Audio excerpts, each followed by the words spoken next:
आज हम आपको एक पवित्र जगह के बारे में बताने जा रहे हैं। यह जगह कलयुग के देवता श्याम बाबा से जुड़ी हुई है। श्याम बाबा ने महाभारत के युद्ध के समय अपने शीश का दान किया था और उन्हें शीश के दानी कहा जाता है।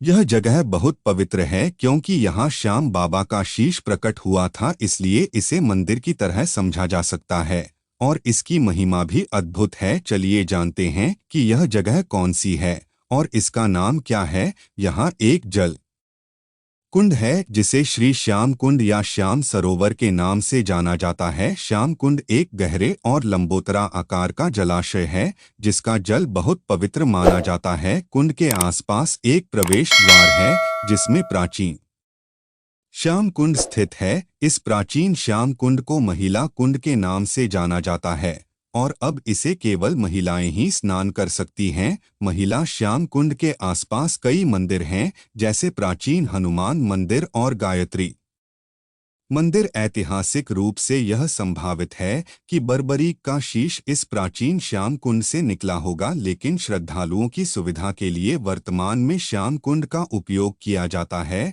यह कुंड हर महीने पवित्र जल से भरा रहता है। कुंड का जल जमीन से निकलता है, इसलिए इसे कहा जाता है कि कुंड में जल पाताल से आता है। बर्बरीक के शीश ने इसी कुंड से श्याम रूप में अवतार लिया था, इसलिए इस कुंड के जल को अमृत के समान और पवित्र माना जाता है। श्री श्याम कुंड को खाटू का तीर्थ जलाशय भी कहा जाता है। इस कुंड में स्नान करने से पापों का नाश होता है और पुण्यों की प्राप्ति होती है। कुंड में स्नान करने से बाबा श्याम की असीम कृपा भी बरसती है और कष्ट दूर होने लगते हैं। इस कुंड का विशेष जुड़ाव बर्बरीक के शीश के प्राकट्य स्थान होने की वजह से है। श्याम कुंड के जल को चरणामृत के रूप में ग्रहण करने से आत्मिक शक्ति का अनुभव होता है, क्योंकि इसके जल में बहुत अद्भुत शक्ति विद्यमान है। श्री श्याम कुंड में स्नान करने से पहले हमें कुछ बातों का ध्यान रखना चाहिए। इन बातों का ध्यान नहीं रखने से हम अनजाने में पाप के भागी बन सकते हैं।